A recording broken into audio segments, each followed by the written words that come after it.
Salve, salve nação, vamos que vamos com tudo, vamos pra cima, rapaziada.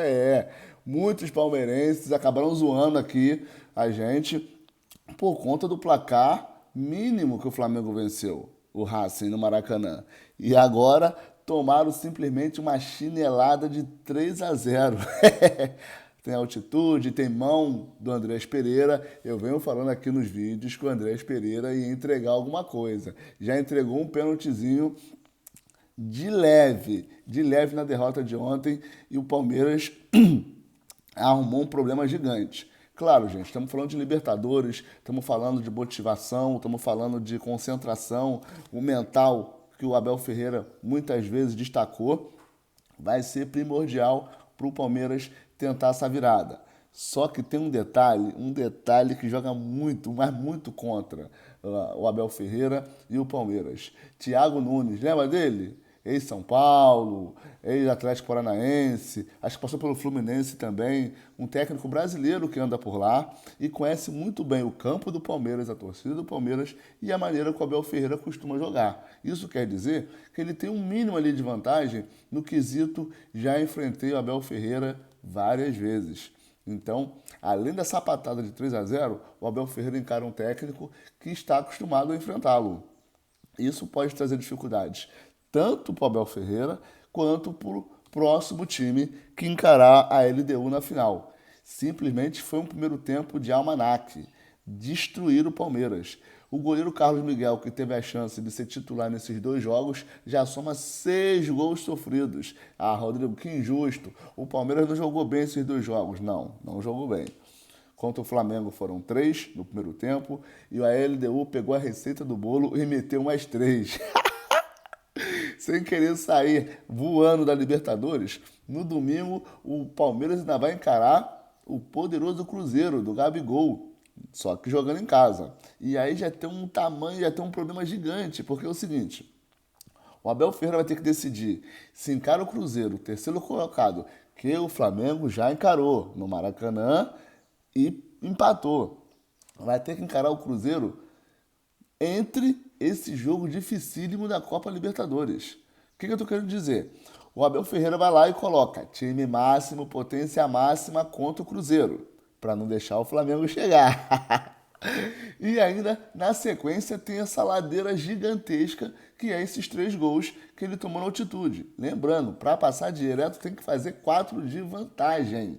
3-0 não é o suficiente, só levaria para os pênaltis. Então, o Palmeiras tem uma semana caótica, enquanto o Flamengo tem uma semana apenas difícil. Mas essa altura do campeonato, gente, não vai ter jogo fácil, não vai ter molezinha. O Flamengo joga amanhã contra o Fortaleza, lá, jogo dificílimo, com muitos problemas para escalar o seu time também. Gente com cartão vermelho, se não me engano, com cartão vermelho não, cumprindo suspensão, acho que é o caso do Eric Pulgar com suspensão nesse jogo, mas também não tem um Pedro com a fratura no braço, tem o Bruno Henrique falando que não quer jogar de 9, será que o Juninho vai ter oportunidade?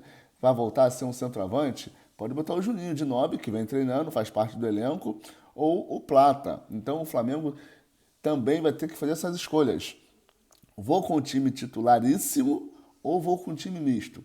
Léo Ortiz está liberadíssimo, mas pode ser poupado, deixar ali mais uma semaninha de respiro para o Léo Ortiz, já que o Danilo não vinha jogando e começa agora a ter ritmo de jogo. Então, eu deixaria o Danilo em campo nesse jogo contra o Fortaleza. Léo Pereira está muito bem, então eu deixaria esses dois por quê?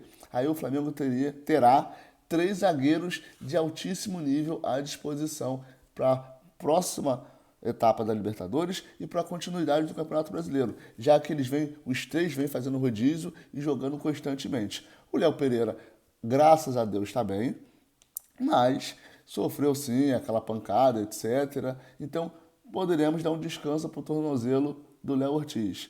E aí, na próxima quarta-feira, ele jogaria com força máxima na Copa Libertadores. Até mesmo tem a possibilidade de jogar Léo Ortiz e Danilo, se a gente quiser dar um respiro para o Léo Pereira, que tem uma sequência de jogos aí bem difícil. Gente, esse final de semana tem tudo para ser decisivo. Se o Cruzeiro arranca ali pelo menos um empate do Palmeiras e o Flamengo vence o Fortaleza, a gente já pega a dianteira faltando 9 rodadas. E ainda tem um desgaste para a próxima fase da Libertadores. O Flamengo viaja, eu imagino que mesmo o Pedro com o braço quebrado, gente, não acho que ele vai ficar de fora. Se eu sou o Pedro, meu parceiro, eu jogo com o braço só, amarro o braço aqui, a gente já viu isso antes, faz aquela tala, protege tudo, vai perder mobilidade, não quero saber. Centroavante raiz, lutou tanto para conseguir o espaço dele, vivendo o seu melhor momento no Flamengo, o Pedro vai lá e fratura o braço. Então, se eu sou ele, eu peço orações a Deus, sabedoria e vou para dentro dos caras, irmão. Não quero nem saber. Bota aí uma platina de ferro e vamos pro jogo. Não acho necessário ele fazer esse esforço todo contra o Fortaleza. O Fortaleza está na zona do rebaixamento.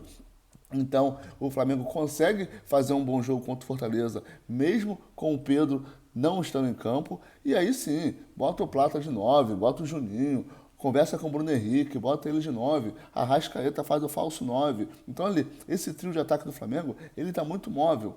Se o Bruno Henrique está muito desconfortável jogando de costa, volta ele para a direita, deixa o Arrascaeta de frente ali, deixa o Arrascaeta de falso 9 e bota o Luiz Araújo ou o Plata na direita. Tá tudo certo. Ainda tem o Samuel Lino que jogou uma partidaça no segundo tempo contra o Racing.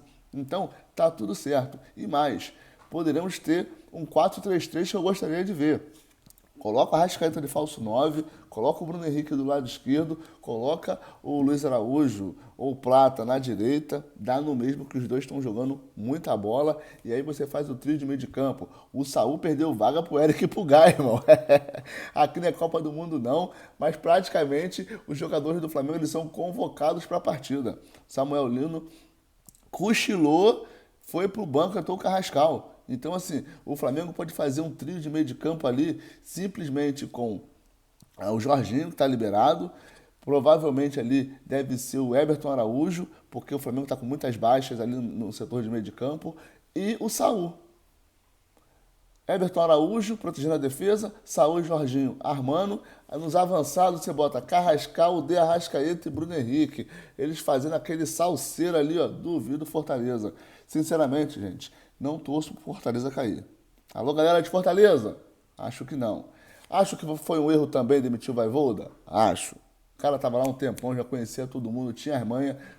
No meu ponto de vista, ele era a melhor pessoa para tirar o Fortaleza dessa situação. Mas, já que se foi, vida que segue. Mas o Fortaleza não é o time que eu torço para cair, cara. Quero vencer o Fortaleza, preciso vencer o Fortaleza, mas espero que ele consiga escapar da zona do rebaixamento e não vá para a segunda divisão. Fortaleza já jogou muita bola. Nos anos anteriores, disputou o título de Campeonato Brasileiro, gente. Praticamente o mesmo elenco. Então, tá faltando só um detalhezinho ou outro lá por Fortaleza achar o caminho das pedras. Não amanhã contra o Flamengo, né, meu parceiro? Mas o Palmeiras tem uma situação parecida. Vai jogar com força máxima contra o Cruzeiro para impedir que o Flamengo avance? Ou, ainda tem uma possibilidade, o Flamengo joga sábado, o Palmeiras domingo. Dependendo do resultado do Flamengo, pode mudar a estratégia do Palmeiras. Numa tragédia, o Flamengo perde, o Palmeiras pode jogar um time mistão, porque se perder fica tudo igual e a gente faz essa batalha na próxima rodada. Agora, se o Flamengo vence, o Palmeiras é obrigado a entrar em campo com o que ele tem de melhor, porque senão ele pode entregar de bandeja a liderança do Campeonato Brasileiro para o Flamengo. E faltando 9 rodadas, depois da partida de amanhã, vai faltar 9 rodadas. É muito difícil de correr atrás do Flamengo, irmão. Muito difícil. Então o Flamengo tem uma chance de ouro, maluco, de botar uma pressão em cima do Palmeiras nunca vista antes na história. O Flamengo do Felipe Luiz deve ir, no meu ponto de vista, com força maximíssima. Só que a vantagem do Flamengo tem muitos jogadores no elenco, de níveis muito semelhantes. Por exemplo, botar o Bruno Henrique ou o Samuel Lino na esquerda, tanto faz. Carrascal, Luiz Araújo ou Plata, tanto faz. O único diferente ali em si é o Pedro, que é único. 9, com as características do Pedro, só tem ele. Mas todos os outros jogadores, e o Rossi, que nunca é substituído, todos os outros jogadores estão basicamente no mesmo barco. Então o Flamengo jogar contra o Fortaleza fora de casa, pode meter um time mistão que não vai ser muito diferente, porque o lateral direito, o Emerson Royal e o Varela, tanto faz. Na esquerda, Ayrton Lucas, Alexandro, ainda tem um Vinha, tanto faz. Então, assim, tem muito tanto faz no Flamengo. Os especiais é o Rossi, Pedro e o De Arrascaeta. Os demais é tanto faz. E esse trio aí, o Pedro já está fora, porque é muito recente a lesão. E o Arrascaeta, a gente sabe que não joga os dois tempos. Mas fora isso, os demais são todos do mesmo nível. O Carrascal está um pouquinho diferente. Vamos pra cima do Fortaleza em busca do título. Tamo junto, rapaziada. Até mais tarde. Aquele abraço. Fui!